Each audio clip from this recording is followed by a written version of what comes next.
योगी आदित्यनाथ कुछ ही देर में संबोधित करेंगे। इसके अलावा वर्ष भर के लिए राज्य सरकार का बजट भी इसी सत्र के दौरान पारित होता है।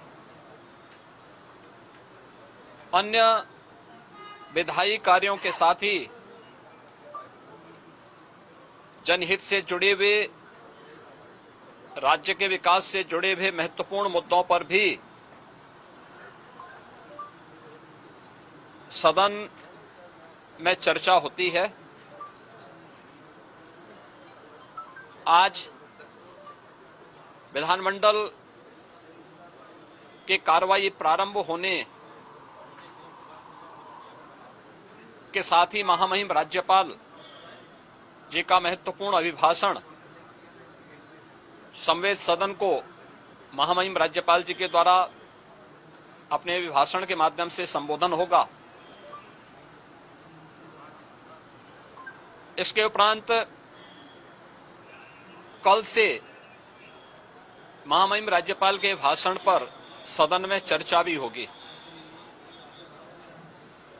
20 फरवरी को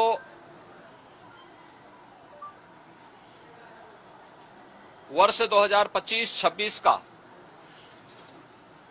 उत्तर प्रदेश का सामान्य बजट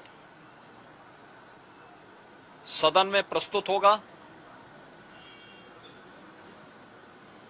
सदन 18 फरवरी से लेकर 5 मार्च तक के लिए प्रस्तावित किया गया है। उत्तर प्रदेश के इतिहास में ऐसे बहुत कम क्षण आए हैं जब इतने लंबे समय के लिए सदन आहूत किया गया हो, लेकिन सदन की कार्रवाई सुचारू रूप से संपन्न हो, यह केवल सत्ता पक्ष का ही दायित्व नहीं होता है, बल्कि विपक्ष का भी उतना ही महत्वपूर्ण दायित्व बनता है। सदन चर्चा परिचर्चा का एक मंच बने।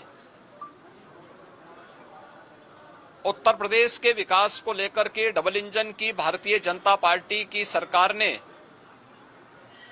पिछले लगभग 8 वर्ष के अंदर जो प्रतिमान स्थापित किए हैं वह अभूतपूर्व है। उसकी झलक अभिभाषण के माध्यम से भी और सदन के अंदर चर्चा परिचर्चा के माध्यम से भी देखने को मिलता है। उत्तर प्रदेश के परसेप्शन में आए हुए व्यापक बदलाव देश और दुनिया के द्वारा उत्तर प्रदेश को आकर्षण का केंद्र मानते हुए जो वर्तमान में स्थितियां दिखती हैं, स्वाभाविक रूप से हताश और निराश विपक्ष इन मुद्दों पे चर्चा करने से भागने का प्रयास करता है, सदन की कार्रवाई में बाधा पैदा करने का प्रयास करता है।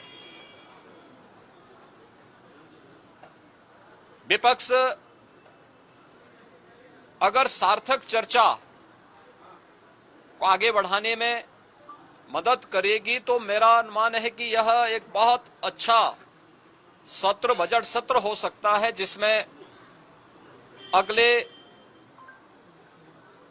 5 मार्च तक चलने वाली सदन की कार्रवाई को न केवल महामहिम राज्यपाल जी के अभिभाषण पर चर्चा करने और सभी सदस्यों को अपनी बात को रखने का, बल्कि सामान्य बजट और अनुदान मांगों पर भी चर्चा के साथ ही विधायी कार्यों को संपन्न करने के साथ साथ अन्य महत्वपूर्ण मुद्दों पर भी, जनहित से जुड़े हुए महत्वपूर्ण मुद्दों पर भी प्रभावी चर्चा का एक मंच सदन बन सकता है और माननीय सदस्यों को अपनी बात को प्रभावी ढंग से रखने का एक अवसर भी प्राप्त होगा।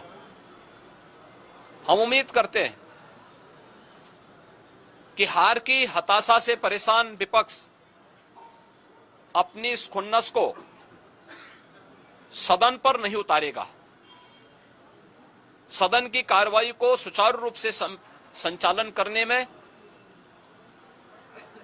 एक सकारात्मक योगदान की हम अपेक्षा करते हैं और मैं सरकार की तरफ से आश्वस्त करता हूं कि जिस भी मुद्दे पर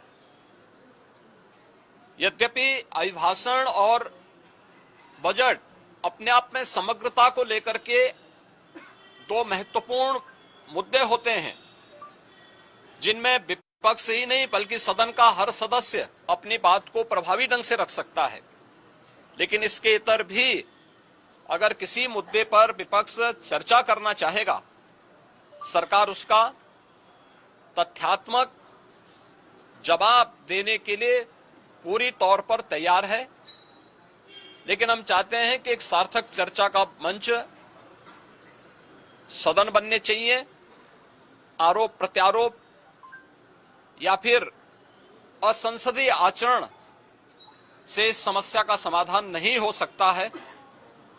और मैं उम्मीद करता हूं कि महामहिम राज्यपाल के भाषण से उस सुदृढ़ और मर्यादित संसदीय आचरण की शुरुआत हम लोग विपक्ष के अंदर देखने का प्रयास करेंगे। उम्मीद करते हैं कि इस प्रकार का आचरण सभी माननीय सदस्यगण और खासतौर पर विपक्षी सदस्यगण सदन में दिखाएंगे, जिससे लोकतांत्रिक मूल्यों के प्रति आम जन की आस्था को और सुदृढ़ करने में मदद मिलेगी।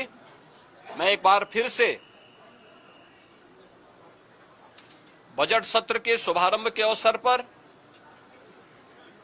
आज उत्तर प्रदेश विधानमंडल की जो कार्रवाई प्रारंभ होने जा रही है कुछ ही देर में, इसमें भाग लेने के लिए आए हुए सभी माननीय सदस्यों का हृदय से स्वागत करता हूं।